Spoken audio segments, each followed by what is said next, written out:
Because no, it's the dim spark of the hidden light. We're allowed to see. Allowed to see. Hawa revealed himself to Abraham. Abraham never claimed to be Hawa. We're just talking the covenant between Hawa and Abraham, the seed of Abraham. But the question is, how is this all connected to dragons in America?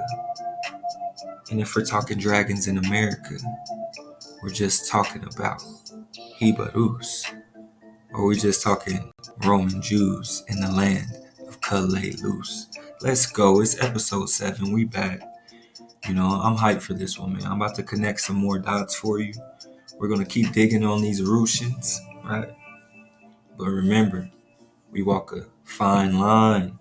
It's only by the dim spark of the hidden light we're allowed to see.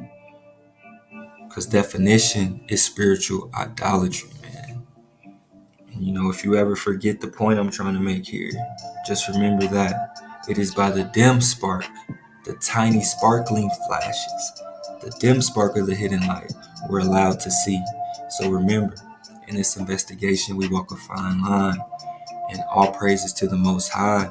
May He guide us. May we see clearly. Let's get it. Episode 7.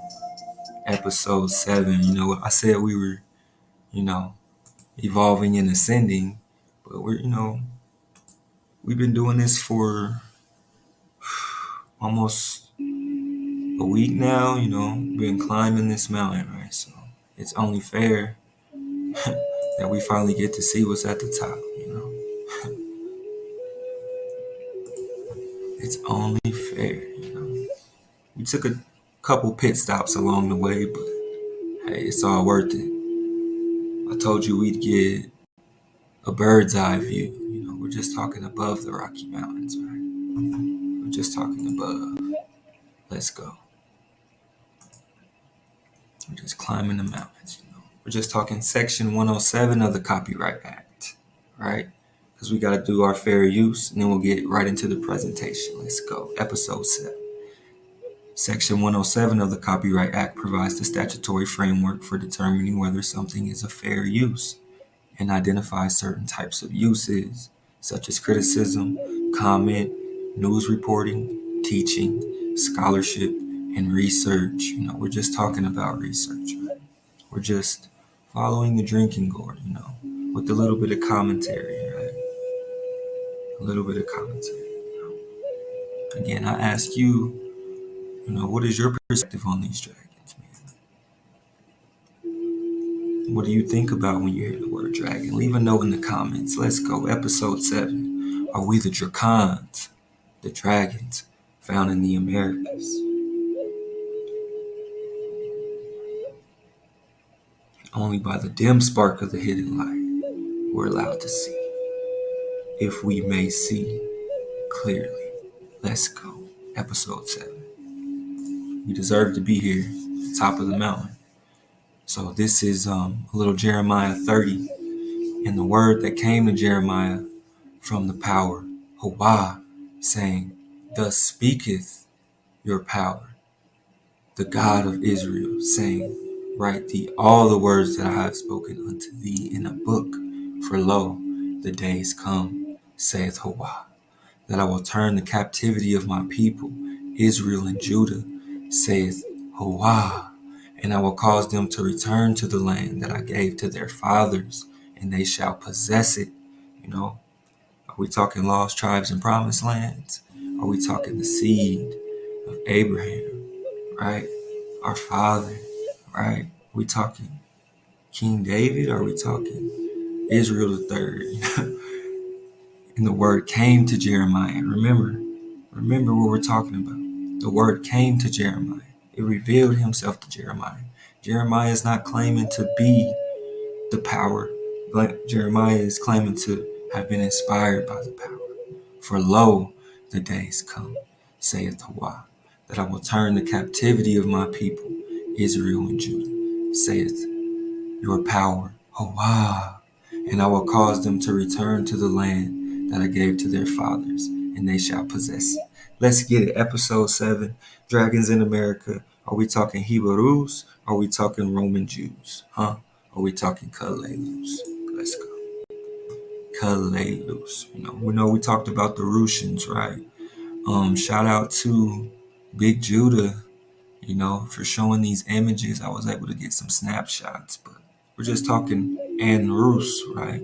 And Rus, right? Russian icons. Let's go. What do you think about this? Tell me what you think when you see this, man. Why don't we know about this, man?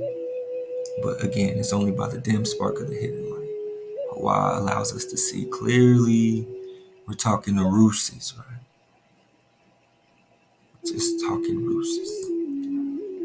So again, this is also from the book, and I could connect some dots with this Prester John, situation. This is what this book is talking about. This is just Russian icons. And what is the coincidence that we're reading Russian icons and they make a mention of Presbyter John? Are we talking Prester John? Are we talking King David? Who knows? We're just connecting the dots. It says he was deposed for exposing the morals and manners at the emperor's court. He was deposed for exposing the morals and manners at the emperor's court.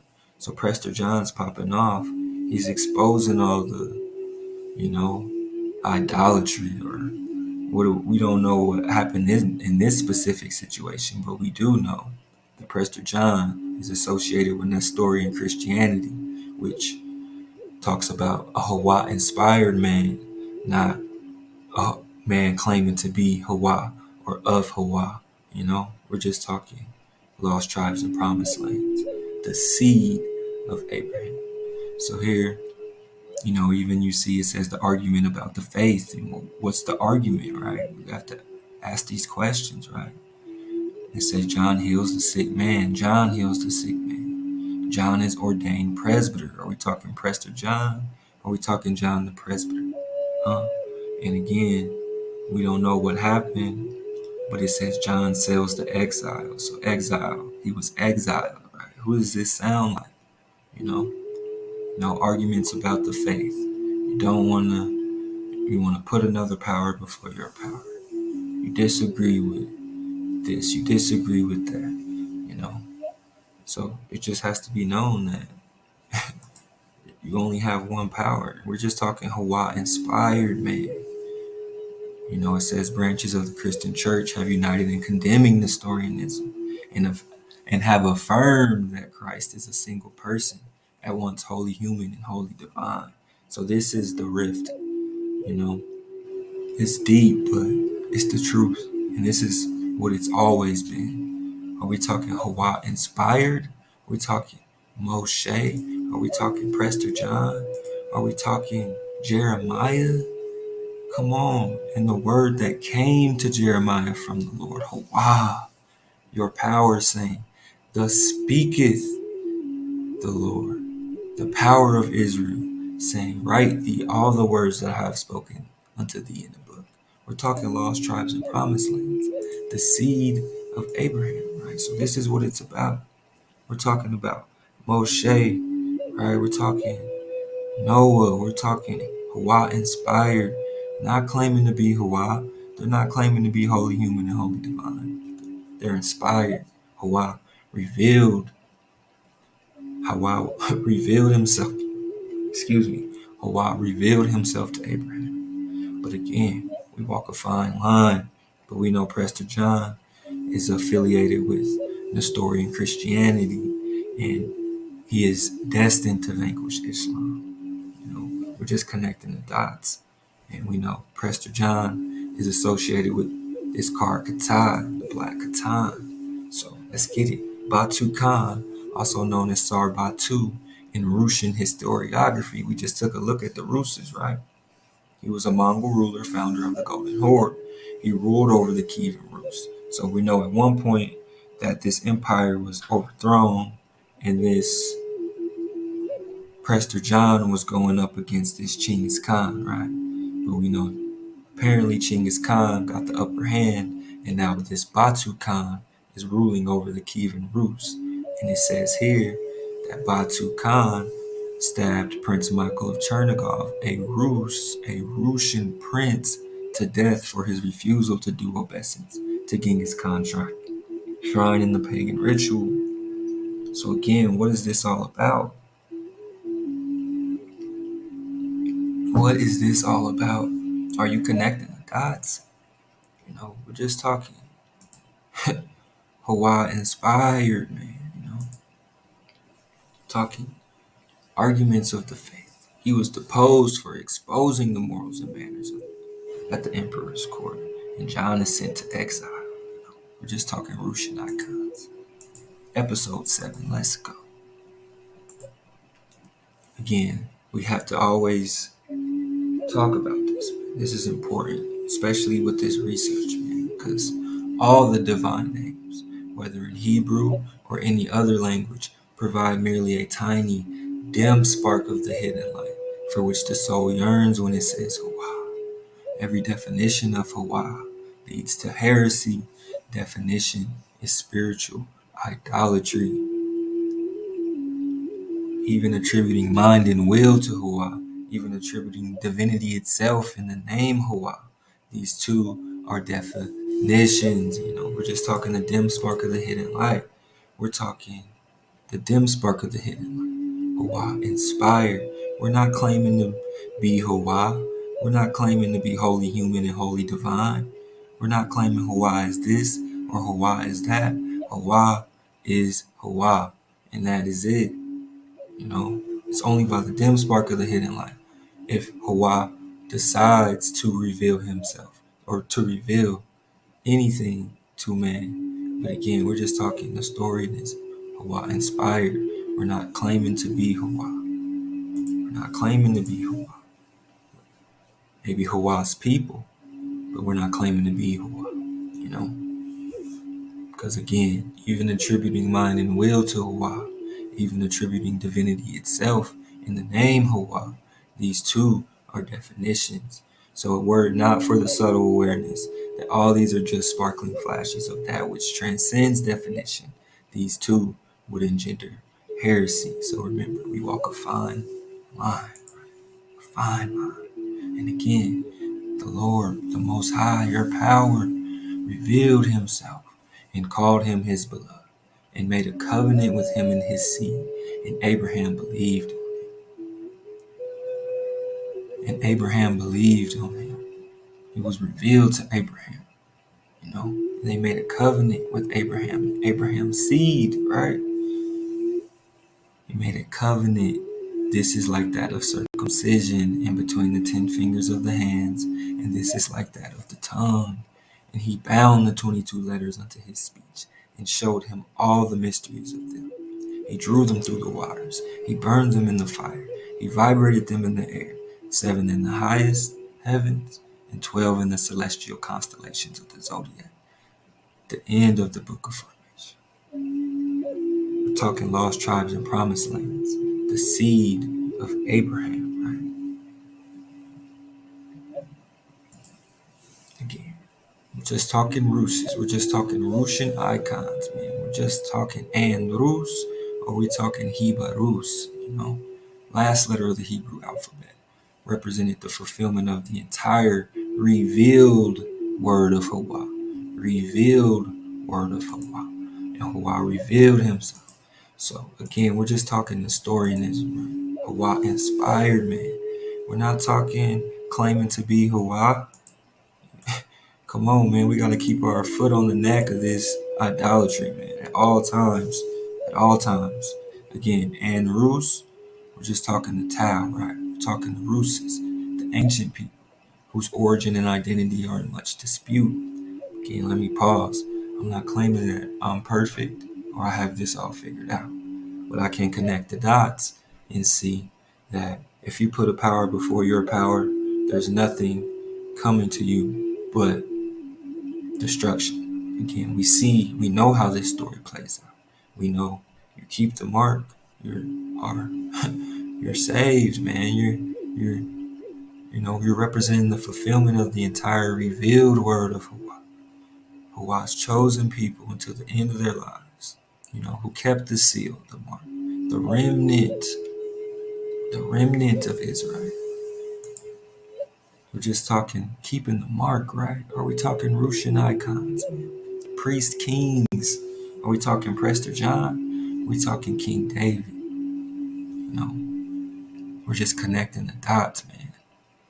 Just connecting the dots. Check this out. We're just talking the Rus and Rus, you know, ancient people who gave their name to the lands of Russia and Belarus. Keep the Tao, man. Keep the Tao. So again, translation of the lead crosses. So in the past video, we talked about the Tucson artifacts, the Kalalus artifacts found in Tucson. All these Roman Jewish artifacts, but we're not talking Roman Jews. We're talking Hebrews, and we're talking and Rus, right? We're talking priest kings, right? Priest kings, whose origin and identity are in much dispute. I wonder why. I wonder why. So again, they found these lead crosses in Tucson, Arizona, because we're just talking America, right? With these Roman Jewish artifacts, or these Hebrew artifacts again. So on the cross arm at the left is a profile of a head with the words Britain, Albion, Jacob, Romans, Actum, Theodore, right? Councils of great cities together with 700 soldiers. We are born over the sea to Calayos, an unknown land where Totessus, Sylvanus ruled far and wide over people. So from the last video, we know Nehemiah Theodorus, a man of great courage, came to Calayus to reconquer the land of Calayus from Sylvanus to Texas because they were practicing spiritual idolatry. But we do know that once Theodorus conquered Calayus from Sylvanus to Texas, he sent the royal family back to Russia under his protection. Because we're just talking royal family, right? We're talking tribes, right? Lost tribes and promised lands. The seed of Abraham. But remember, we can be from the same tribe, but it doesn't mean we're always keeping the code, man. Sometimes we get lost in our ways, but we have to be, we have to remember, our power and never to put a power before a power. Only with the help of Hawa, nothing has to be feared. In the name of Israel, on the second cross, Jacob renews the city. With Hawa's help, Jacob rules with mighty hand. With Hawa's that's what we can't forget. We can't claim to be so mighty and so powerful that we forget our power. It's only by the dim spark of the hidden light we're allowed to see. And with Hawa's help, Jacob rules with mighty hand in the manner of his ancestors. Sing to your power. May his fame live forever. On the third cross, it says from the beginning, this egg, nothing but the cross, nothing but the mark, nothing but the Tau. While the war was raging, Israel died. Pray for the soul of Israel. May the earth light on thee. He adds glory to ancestral glory. Israel, defender of the faith. Defender of the faith. I'm just talking Hawa inspired, man. So, Israel II rules for 6. Israel III was 26 years old when he began to rule. To conquer or die. He flourishes in ancestral honor day by day. We talking about Roman Jews, or we talking about Hebrew warriors, man? Warrior Davidic princes, man. We're talking about Moshe and Joshua. And come on, man. We're talking about warriors. We're not talking about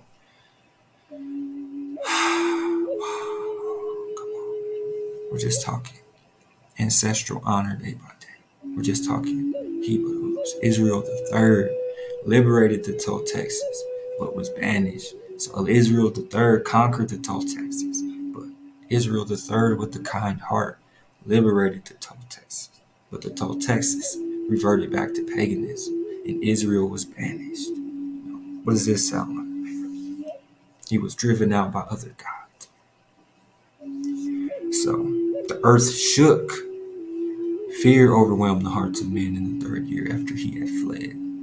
So Israel fled, the earth shook. Keep that in mind. We're talking Israel the third. I mean, who are we really talking about? I want to know. But the earth shook when Israel the third left, and fear overwhelmed the hearts of men in the third year after he fell. They betook themselves into the city and kept themselves between the walls. Because they already knew. They already knew, man. It's only by the power of Hawa. With Hawa's help, nothing has to be feared. Nothing but peace was sought. Hawa ordains all things. These are on these tiles, these Hebrew artifacts found in Tucson, Arizona. We're just talking Sylvanus Texas.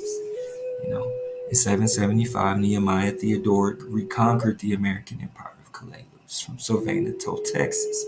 Solomon the Builder, the hereditary ruler of the former Jewish-ruled Roman colony. We're talking Toltecs, Toltecans, talking Sylvanus Texas. But we're also talking about the family of Nehemiah Theodorus, right? But we all know that this is all of the same tribe. But the cleanup crew, the Roman Jews, the Hebrews, has to come over and set Sylvanus Texas straight because apparently they're practicing spiritual idolatry. But Calais was originally founded in the 1st century by the Babylonian exilarch. An exilarch is a leader of a Jewish community, right? And then up until the Mongol invasion, like we're talking about, Genghis Khan and them, there was intermittent gaps. But now we know if this is tribe on tribe, we're talking Genghis Khan depicted as a black man, and so is Prester John. Then we're talking about, can your greatest enemy be at times be someone who looks like you? And that's all we can say. So this Sylvanus Ogam, who was the first Babylonian exilarch of Calais, was a Roman Jewish ruler, soldier, and ancestor of the Swan Knights, the Barber Hakatzin. So we're just talking Sylvanus Ogam now, the original conqueror of Calais, right? The Roman Jewish ruler, soldier, and ancestor. After the defeat of Sylvanus, the royal family sent back to Europe, like I said, under the protection of Nehemiah Theodorus and his families, right? So we know all these legends are associated with this family, even in Ireland, right? We're just talking Manannan or Maine of America. We're just talking lost tribes and promised lands, the seed of Abraham, right? So again, Calais artifacts found in Tucson. Again, Theodorus, leader of many peoples who leave Rome for the lands of Calais. Right? However, this is too literal reading of the term Rome, because when you say Roman Jews, it doesn't really make sense. But when you say Hebrews, right, then it makes sense, right? Just an ancient people whose identity are in much dispute. Because then we have to ask why, on the State of Nations at the Christian era, if this is Europe, right? Why does it say American, right? Going into Asia, Russia, it says American. What's the coincidence there, right? We're just talking origin and identity in much dispute. In ancient people, right? Theodorus. Again, just talking American. And why is this here? I can't make this up. Europe, you go Russia, Asia, right? I mean, just according to what we know. Again, we're just talking warrior Davidic princes, right? Warrior Davidic princes. Nehemiah Theodoric becomes the Western Exilarch. And we know that Toril Khan is the blood brother of Genghis Khan's father, who's identified with the legend of Prester John. So this Toril Khan is identified with the legend of Prester John, but also King David. Because we're just talking warrior Davidic princes, right? Come on, man. We're just connecting the dots, man. We're just following the drinking gourd. Let me know what you think. Leave a note in the comments. So after the defeat, they defeated Sylvanus Texas, and then they sent the royal family under the protection of Theodorus back to Europe. All right. Since Calais was part of the revived Western Empire of King Arthur, the revived Western Empire of King Arthur. Pendragon, right? We're just talking dragons, right? Are we talking medieval romances? So again, we're talking Calais, artifacts found in Tucson, Arizona, with the mark of the Tau and these inscriptions of Jacob and Israel, right, fighting these wars. We learn that this is also part of the empire of King Arthur. Pendragon, a descendant of the Swan Knights, the Barber Hakatzin. But let's get back to what we're talking about, right? So they came over here because this Sylvanus taught Texas, and these Toltecs are practicing paganism, right? It says by the 8th century due to admixture with the American Indians. So in this text, we're making the connection of this royal family, but then they're saying admixture of Indians. So they were this is where it all kind of blends together. So we got the royal family, and then we got these so-called American Indians. They're saying the state reverts to paganism, but we know the royal family is Russian princes who were stabbed to death for refusal to do obeisance to pagan rituals. So we know that this family of Theodore Roos and Prester John, this Nestorianism, right? They don't practice spiritual idolatry, but we know that Sylvanus told Texas and the Toltecs were, and we know that and this may be due to the admixture of American Indians. Who knows? But we're just connecting the dots, and we know what this is all about, right? Hawa inspired man, not claiming to be Hawa. Or Hawa is this, or Hawa is that. No, Hawa is Hawa. Just be okay with that. We're just talking 12, right? Just talking 12.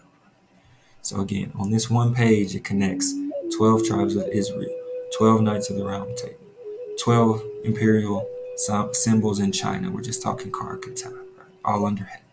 Dragons, we're just talking tribes of Israel or knights of the round table. Signs of the zodiac, man. Come on. And he showed Abraham all the mysteries and bound the 22 letters to his speech. We're just talking about the lost tribes of Promised Land, the seed of Abraham, right? Are we talking 12 tribes of Israel? Are we talking 12 knights of the round table? Let's go. Shout out to Big Judah for the book, the Russian icons drop, man. We needed this to connect the dots. Are we talking round table? Are we talking 12 tribes of Israel? Or are we talking 12 knights of the round table? Come on, man. Let's go. This is Russia, man. Come on, why don't we know about this? Are we talking 12 apostles? Are we talking 12 tribes of Israel? Are we talking 12 knights of the round table? You tell me, are we just talking dragons? Are we just talking dragons? Is this all just a medieval romance? You tell me. We're just talking Arthur Pendragon. Just talking Arthur Pendragon. So, Murfin, are we talking Murfin or are we talking Merlin? Returned to Calais, which was called Monadnock in Wales, and succeeded his father as Israel II. So we know this is a title of Israel, right? So Israel III Septimus became king of Calais. Israel III, who we know was banished, right? Who we also can make the connection that Prester John was banished as well, or sent to exile, for exposing the king, right? There was an argument about the faith, right? We're just talking paganism, man. We're just talking spiritual idolatry, man. Dodge the hijack at all costs. Gotta keep our foot on the neck of this, man. I'm telling you, this is what it's all about. Again, Israel III becomes king of Calais. He fought many battles. We're talking warrior Davidic princes, right? Fought many battles, and later he granted the conquered pagan Texas independence. So he conquered them. He fought fierce battles, but then he felt like he should give them another chance. But that ended up being his downfall. And he was banished for this because the Texas probably reverted back to paganism. This is just according to the story. We're just connecting the dots. I'm not claiming to have it all figured out. I'm just thinking out loud.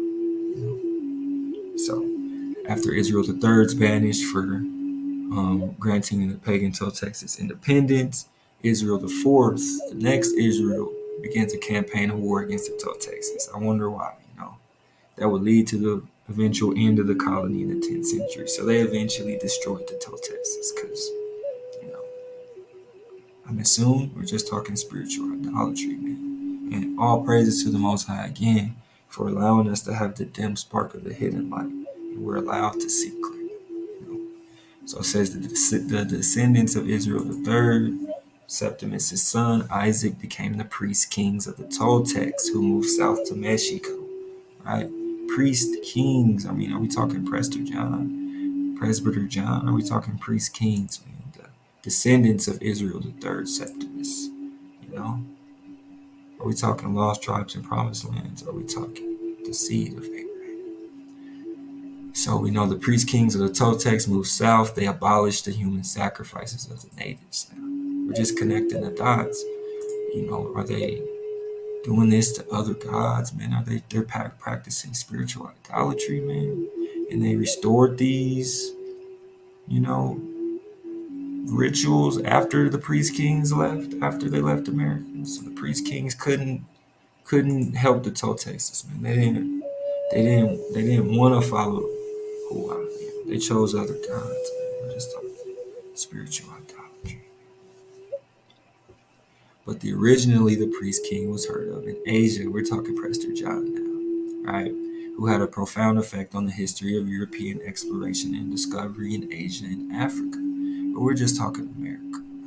But why is America, Asia, Russia, and all these other European places connected? Does this have to do with the empire that reigned over pretty much all? Or is this because they're, found in all these different lands? We're just talking priest kings. So we're talking Prester John, his victory over the Seljuks, and his relations with Nestorian Christianity. We're just talking Hawaii-inspired man, which flourished under the Carcata, king who was destined to vanquish Islam. We're just talking, trained warriors as they were welcomed in the fight to preserve the freedom of northwestern Spain from the Muslims. Rodrigo El Cid was Topiltin's great grandson. Topiltin's son was called Lane Calvo, Lancelin of Calelu. So are we talking Lancelin, or are we talking Lancelot? We're talking 12 Knights of the Round Table, or 12 Knights of the Round Table, or 12 Tribes of Israel. Right? So we're just talking Rodrigo El Cid and his father, Diego Alanes, Jacob, married to the Davidic Exarch family.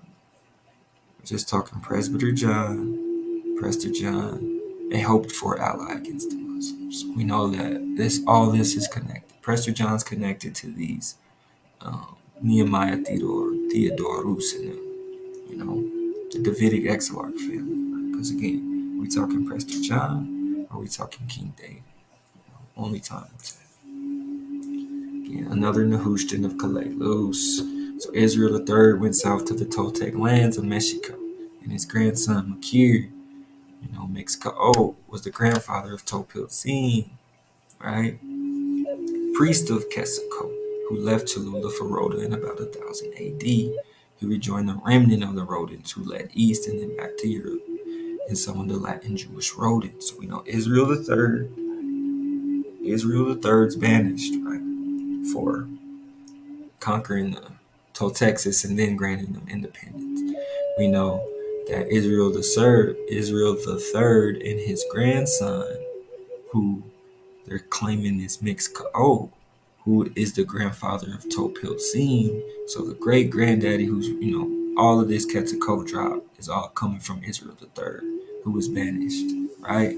But we know Israel III was a warrior, Davidic prince, or just a warrior in general. He conquered the Toltecs, but then he decided to give them back their independence, but they weren't listening to the learning and knowledge of Quetzalcoatl. They weren't listening. It says Quetzalcoatl was a civilizing influence. I mean, who does this sound like? Quetzalcoatl decided to leave his people. Remember, Israel III is banished. Quetzalcoatl decides to leave his people driven out by other gods. Again, we're just talking your power, the Most High. There was some kind of rift between spiritual idolatry and um, Hebrew, practices, man. Just keeping your power, your on and only power, right? Because we know Jacob, who was led by Hua. We know that Israel the second was led by Hua. We know that Israel the third is inspired by Hua.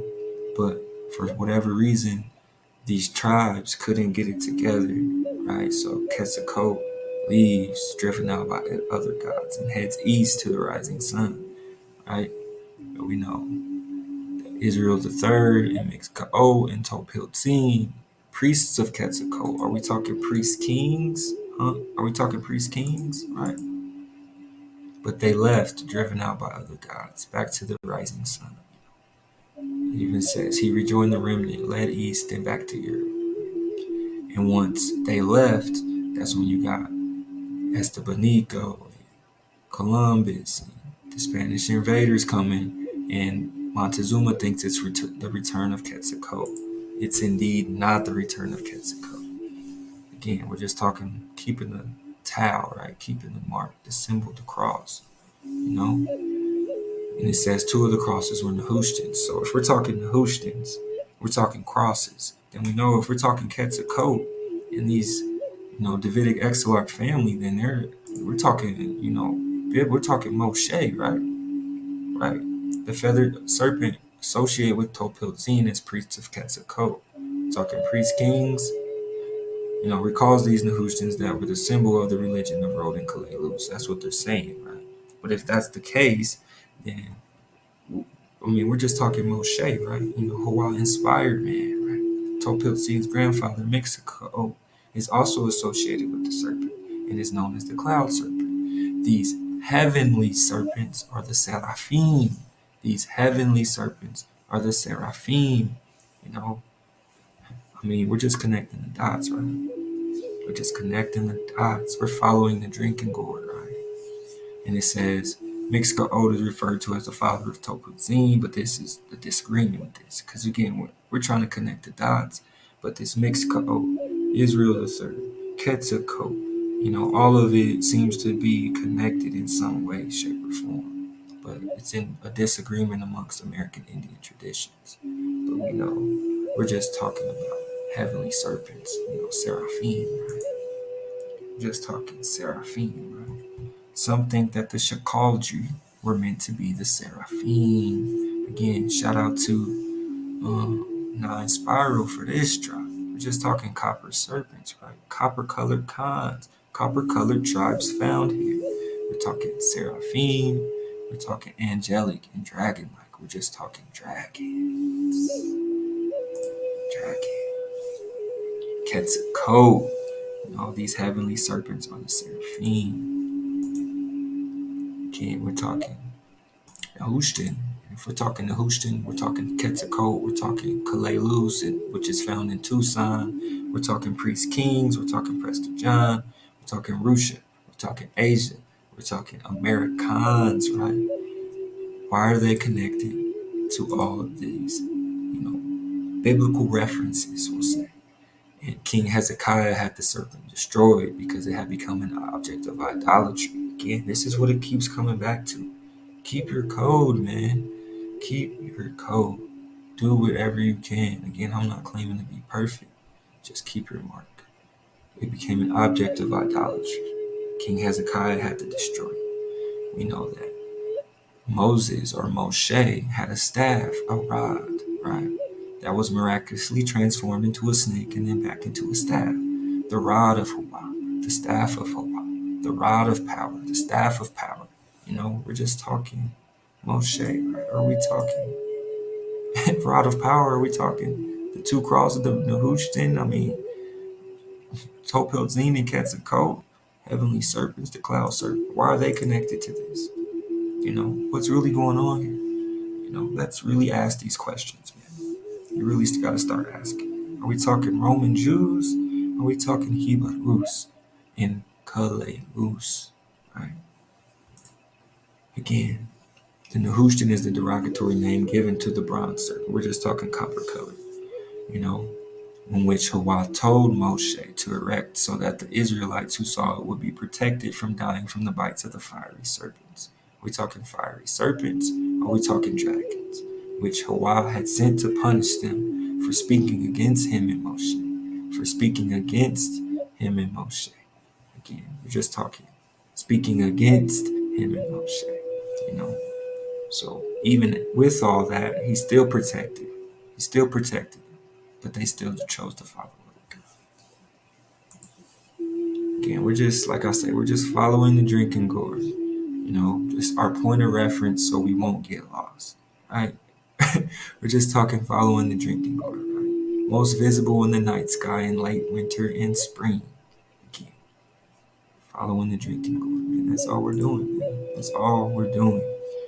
We find the Big Dipper, we find the North Star, we find the celestial dragon, which is placed over the universe like a king upon the throne. It's placed. We're not claiming it to be. We're just claiming that it is placed over the universe like a king upon a throne. The revolution of the years as a king over his dominion. The heart of man is as a king in warfare. Moreover, he made all things one from the other. One from the other. And the Elohim set good over against evil, and made good things from good, and evil things from evil. With the good tested he the evil, and with the evil did he try the good. Happiness is reserved for the good, and misery is kept for the wicked. Remember, he made all things one from the other, and the Elohim set good over against evil. We're just talking the celestial dragon that is placed over the universe. Again, we're just following the drinking gourd though, right? Check it out. So they say that the Cherokees, there was this, mysterious serpent mound found in Adams County, Ohio. Again, Adams County, Ohio. They say that it's the terrestrial image of the constellation Draco that is placed over the universe like a king upon his throne. We're walking a fine line. It's only by the dim spark of the hidden light we're allowed to see. If we must see clearly, again, just talking dragons, Chickamaugas, and medieval romances. Let's go. So these Cherokees say that this mysterious serpent mound, at once there was a crystal here that was stolen and the people fell into darkness. So I got this drop. Again, this one's deep. So again, it says that there was a sacred crystal found at this serpent mound, right? And it was a quartz crystal, and it would tell the chief if the crops were going to be good. They left the temple and then plunged into the closest river 7 times. Plunged into the closest river 7 times. I mean, we're just talking 7, right? We're just talking 7, right? Just before sunset, and everybody went back to the temple. Burnt tobacco flowers.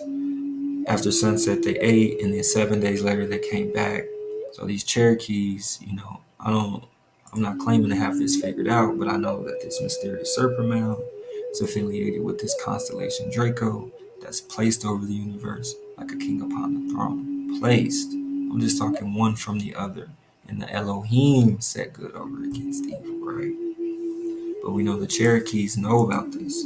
Why do the Cherokees know about this? How do the Cherokees know about this? Because this is what they believe, which they believe was sacred. Again, we're just talking Cherokees, and we're talking dragons. But are we talking Cherokees? Or are we talking Chickamaugas, right? Dracan Canoe, right? Dragon Canoe, Dracan Canoe, and the Chickamaugas, assisted by Chisakal and Shawnee warriors in Tecumseh. So we know the Chickamauga Cherokee refers to a group that's separated from the greater body of the Cherokee. Separated from the greater body of the Cherokee. Again, this happened in 1775. So we know 1776 is when this American Revolution is popping off. But we learn that they're not fighting the British or just the British. They're fighting these Chickamauga Cherokees who maintain contact with the English. So But now we know if these people may be the remnant of, you know, Quetzalcoatl and them, or the family of Theodore Roos, then, you know, there's a connection there. And we know that they separated because there was an accommodationist faction of Cherokees, which was the greater body, who wanted to relate to white expansionism. To Does this sound like to follow other gods, or to just to relate to, you know, expansionism and accommodate? You don't accommodate when your power tells you not to accommodate, or what are you doing? You know. And again, I'm just following the drinking gourd. This is deep, man. All we know is we're just connecting the dots. But the Cherokees separated because they didn't want to accommodate. They didn't want to relate. You know, they didn't want to escape, man.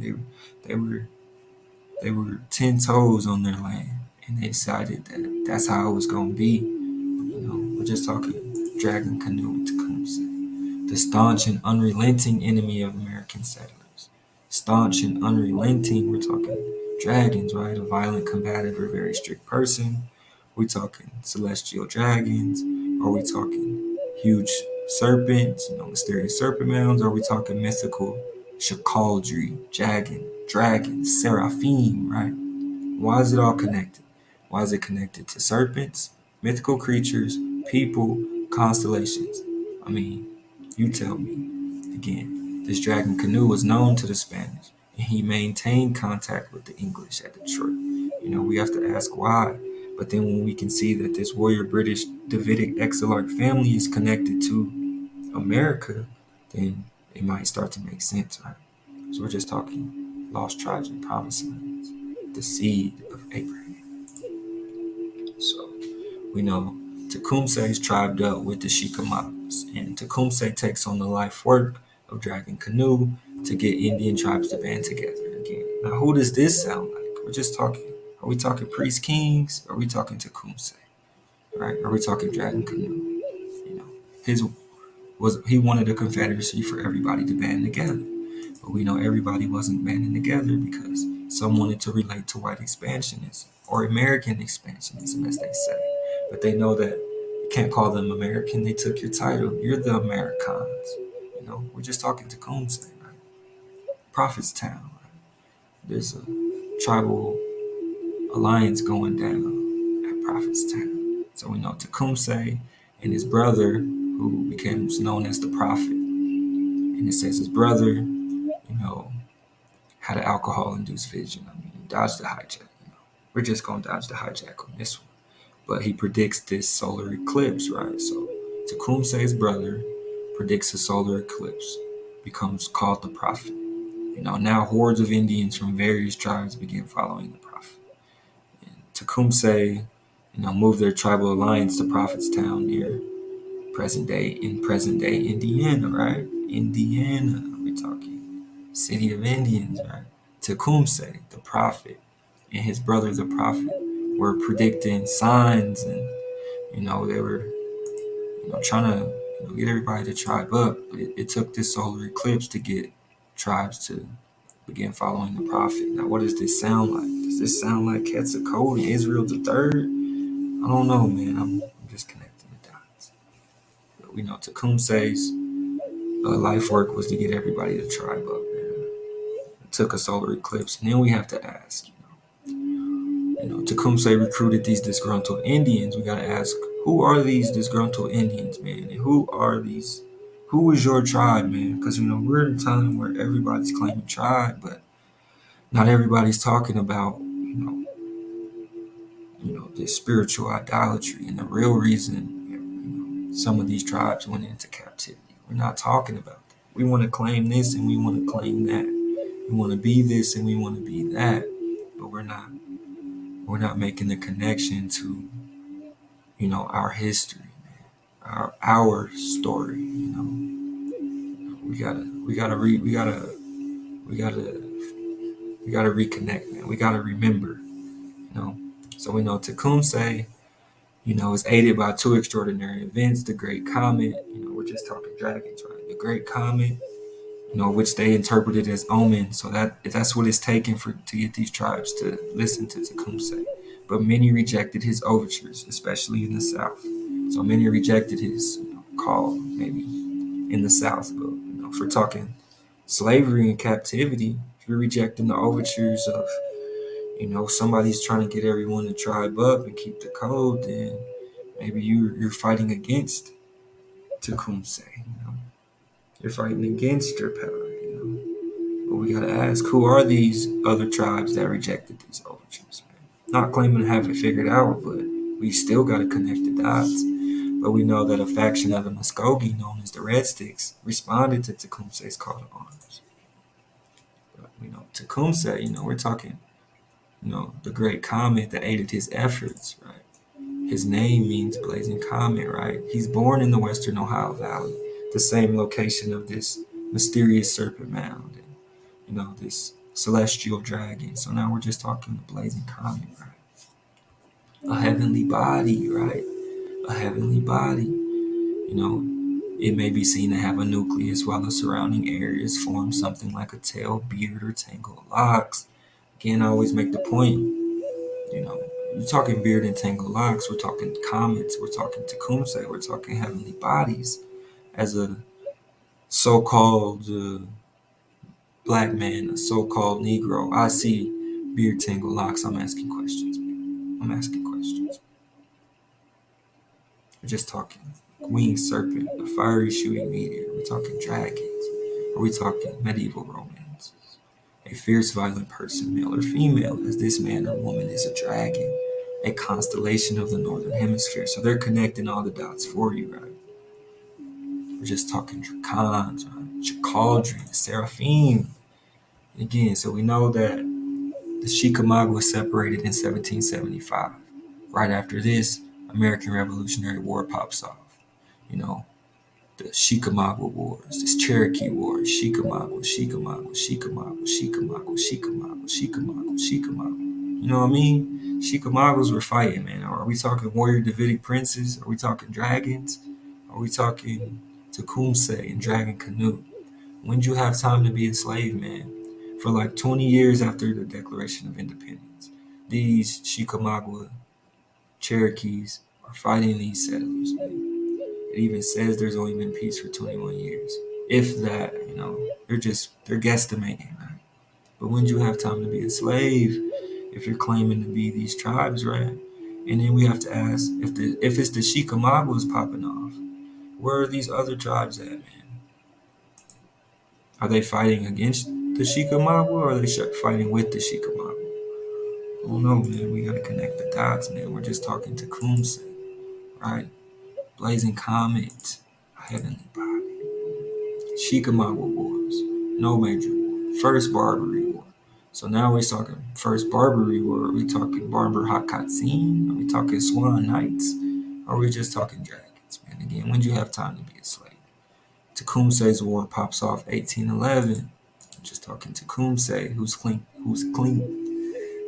up with the Chickamaugas, right? Tecumseh, the blazing comet, the great comet of 1811 when the war pops off. But many rejected his overtures. Again, we're just talking Hebrew. We're talking Hebrew. We're talking Abraham. He shall cover thee with his feathers. Right? Eber, meaning a cross, in the form Hebrew, the other side. Right? The name Heber is a boy's name of the Hebrew origin, meaning partner, togetherness. Biblical name meaning he was an ancestor of Abraham. Just talking Eber and eagles, right? Or are we just talking about Roman Jews? Or are we just talking about Hebrews, right? Lost tribes and promised lands, the seed of Abraham. Let's go, man. Episode 7, man. We're popping off. And we're talking Middle America, land of the feathered serpent. But if we're talking Middle America, we're not just talking Mexico, because we found that there's this mysterious serpent mound found in Ohio, which would be the Midwest, which you could call Middle America, I guess. We're just talking Quetzalcoatl. The feathered serpent was a prominent supernatural entity or deity found in many Mesoamerican religions. religions. So they're calling it an entity or deity. We've made the connection that Quetzalcoatl might be of this royal family, this Hebrew royal family, right? But you know, when Quetzalcoatl or people like Moshe, the ancestors, are popping off, these people can't make sense of what they see, right? But we're just talking Quetzalcoatl among the Aztecs, Kukulkan among the Yucatec, and Kaukumat and Tohil among the Keys. They always talk about the mysterious Maya, man. They disappeared. Or maybe they're just hidden in plain sight. You're talking Quetzalcoatl, children of the plum serpent, the legacy of Quetzalcoatl in ancient Mexico. Are we talking Calelus? Are we talking Katai? Are we talking America? Let's go. So, talking Shishi-Mek, are we talking Chickamaugas? Are we talking Shishi? Right? So we learned that these Shishi-Meks, right, are any one of the Nahuatl peoples in Mexico before the rise of the Aztecs, a warlike people of northern Mexico. Warlike people. Are we talking dragons? Are we talking Shishi-Meks? We're just talking Nahuatl peoples in Mexico. The Shishi-Mek, so the Shishi-Mek, or maybe the Shishi-Mek or the remnant, we're just talking the remnant, man, the chosen people who kept the mark, right? Waged war on the Spanish colonizers, who had Indian allies. Again, that's where we go back to the Tecumseh tribe. Why did Tecumseh need to get everybody to tribe up and recruit disgruntled Indians? So the disgruntled Indians, are you telling me that they're fighting with the Spanish and form a confederation against the Shishi-Mek? Come on, man. But the Shishi-Mek couldn't be defeated by the Spanish and these Indian allies, so they passively converted them to Catholicism, is what they say. And the Spanish and Shishi-Mek assimilated. Did they passively convert them, or did they murder them until they converted to Catholicism? I mean, I don't know. I mean, you tell me. We're just talking. We're just talking lost tribes and promised lands, the seed of Abraham, the Shishi-Mek who did not worship idols, as did many of the surrounding indigenous peoples, man. Let's talk about it. Let's talk about it. We gotta talk about it, man. A lot of us don't want to talk about it, but we gotta dodge the hijack at all costs. So according to the Spanish, the Shishi-Mek did not worship idols. So if the Shishi-Mek did not worship idols, are you saying that this Catholicism is idol worship, or are you saying that it was easier for them to convert because they didn't worship idols, as do the Catholics? Like, I mean, to me, it sounds like the Shishi-Mek didn't worship idols, but they didn't want to be converted, but they were forced, and they were fighting against you, the Catholic Church, and their own people. That I'm assuming they were eventually overwhelmed. All right. I'm assuming they were eventually overwhelmed. You got them fighting the Spanish colonizers, the Catholic Church, and their own surrounding indigenous peoples.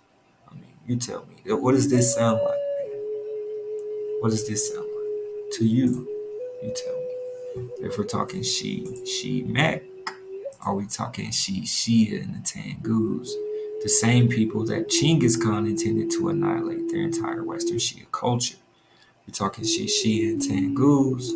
We're talking Shishi-Mek, but we know the Shishi-Mek are any of the Nahuatl peoples in Mexico before the rise of the Aztecs, warlike people before the rise of the Aztecs. We're talking Shishi-Mek, talking Shia, and the Tengus, right? And it says the Olmec called themselves the Shi, the name they used when they were in China. So now we're making the connection between Mexico and China and America, right? And Russia, right?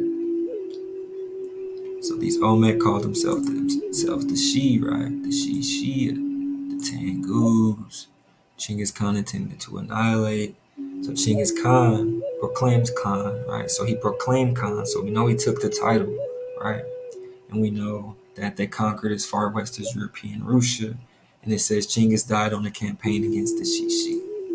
Shishia or Shishi-Mek. Right? We're just talking about the Shishi-Mek who did not worship idols. Oh, are we talking about the Shishi and the Tengu and the Olmecs? Because we know the Shishi and the Tengu are connected to this Prester John, but also King David. So is this connected to the Nehemiah Theodore Roos family as well?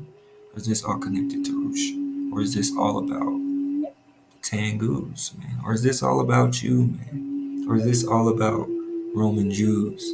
Or Heba the Rus, man? Come on, man. We already know what Chinggis Khan and them was on, man. You know, they stabbed Prince Michael of Chernigoff to death for refusal to do obeisance to the pagan ritual. Let's go, man. Episode 7, Dragons in America. Just talking Rusha. The word Kakan, great or supreme. You know, in Central Asia, there once lived a certain Khan, chief of the Black Katayans. Chief of the Black Katayans. Khan. But we know Katai was overthrew by Chinggis Khan, right? We're just talking Khan. Just talking the Shishia, right? Again, Katai. So let's get some orientation. Katai, which they're saying is in Asia, but Asia is located in Mexico. And if we know that this is Mexico and we see that this is Florida, then we're just talking, I mean, how is this all connected? Russia, Asia, Mexico, America. You know, we're talking Black Catan, or we talking Prester John? This is Arun T's Finds map. So again, we're just talking the priest king, man. The priest king, Prester John, who was not to be found. The priest king, the priest Khan, right? You know, who had a profound effect on the history of European exploration and discovery, right?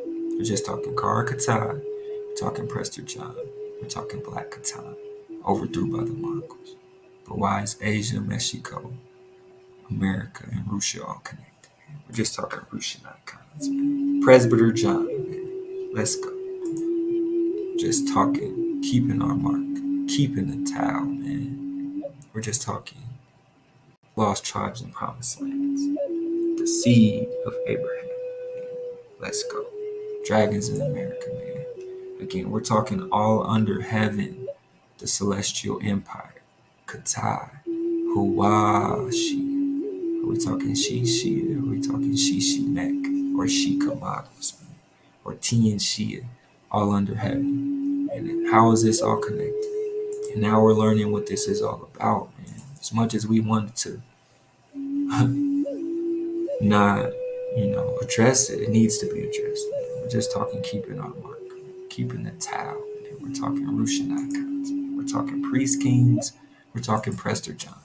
We're talking Black Catan. Again, thank you for sitting in on another episode of Dragons in America. Are we the Dracons found in the Americas? But remember, it's only by the dim spark of the hidden light we're allowed to see, if we may see clearly. Allahu